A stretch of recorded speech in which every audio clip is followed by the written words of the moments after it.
entire series is all about hearts of stone and how each country, each civilization has been cruel in some way to other civilizations in the past or even in the present. This one is actually dueling prayers. It's how badly China has treated the Tibetan country, and I've got Tibetan prayer flags on the bottom.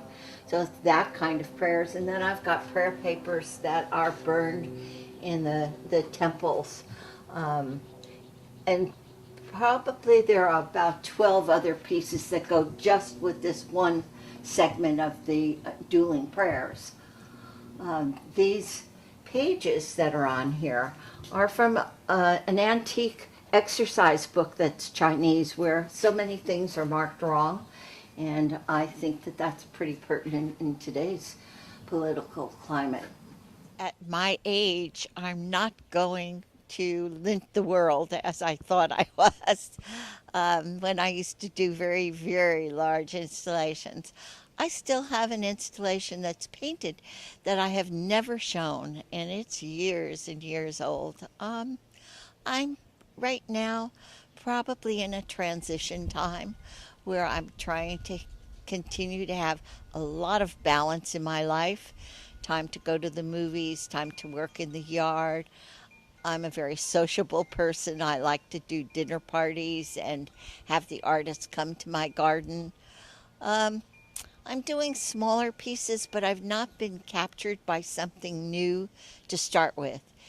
Um, It used to be years ago if I didn't have every day making some art, even if it was only mail art, I felt disoriented and sick. But now I can go a couple of weeks without making any art. And as prolific as I've been, I still have too much art around, too much to store. Many years ago, when I had 4 teenagers who had their clothes washed too many times, and I had so much work to do with that, I decided to make the lint out of the dryer become one of my medias and make it work for me instead of against me, as the dryer was constantly buzzing and interrupting my painting. Um, Through early years, I used the lint primarily to build large installations that, for the most part, has social commentary. But I'm not able to do those really large installations, environments anymore. And so in the past year or so, I've done smaller pieces, mostly with food. But this new series that I did last year is about all my travels. And so I even framed them up as if it were the favorite picture from your trip that you framed up as a souvenir. I love sushi. I love California rolls and tuna and all kinds of things. You name it or order it for me and I'll eat it. And so making the sushi has been great fun for me. This particular piece is a family dinner, and it's on an antique lacquer tray. So there's four in the family. Um, there's no textbook to tell me how to work with lint, so I make things up as I go along. And with each new series, I discover something new that I can do with the lint itself. Now, the latest has been these signs that I've been making with lint, as saying I love lint and I need your lint. So it's signage, and I'm finding that if I spray the lint enough, I can actually cut out the letters. I think it's a matter of education, and unfortunately, we have less and less art in the schools. But I had a wonderful experience with the years that the Long Beach Museum of Art paid the artists to go in and talk to I think it was sixth graders. Um, and they were a wonderful audience. We talked about our own work and showed examples of it. And then this past year, the Long Beach Arts had a program where they allowed the fourth graders to come to the studio and I had two different groups of them come to the studio. They asked wonderful questions. They they told me what they thought about the art in the studio, and then we all made some art that they could take back to their classroom and show their parents that they had made those pieces. So I think it's a matter of education for the younger people. What I find is that most adults will go for the art that is entertainment instead of the art that's about ideas. And even within our city and our city council, when they talk about how the past year has been appreciated in arts, it's always entertainment, it's not visual art.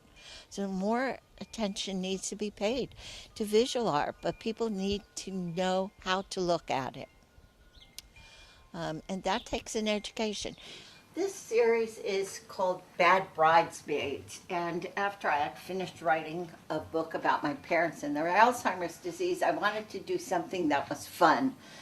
I had already done a series of bridal pieces with veils over the front of the canvas, so these are the bad bridesmaids and the terrible things they're thinking as they walk down the aisle. This one says, I always knew mom and dad loved you more than me. This one is the best man is hot. This one I am well, probably about 6 months along, 8 months along being pregnant, and I look like a pumpkin. This one was prom queen again. This one is really mean. It says, she's way too old for him and I hate this dress. And this one is too late to be pretty in pink. And the best fun of these was finding the net that would match the colors of the canvases. So, Bad Bridesmaids. My vision would be that there would be a space in the city would be so wonderful where artists who live and work in Long Beach could show their art without having to pay a fee to be part of a show that would be supported by the community enough that that would happen, and that there could be education processes where people could go out from that to meetings, say, with lawyers, realtors, um, other people who teach but teach other subjects, where we could talk about how to see and why art is not trying to put something over on you because it's not the pretty picture that you've been raised to believe is art. And I think, again, I think it goes back to education. I taught for 25 years. I taught in so many different schools, and I taught adults as well as young children, right on through primarily college age. And most people are somewhat afraid of art itself. So many people say, I can't draw. My teacher told me when I was in third grade I never could draw. Well, there again, that was wrong because people can be taught how to do art. They may not become great artists, but they'll have the enjoyment of making it.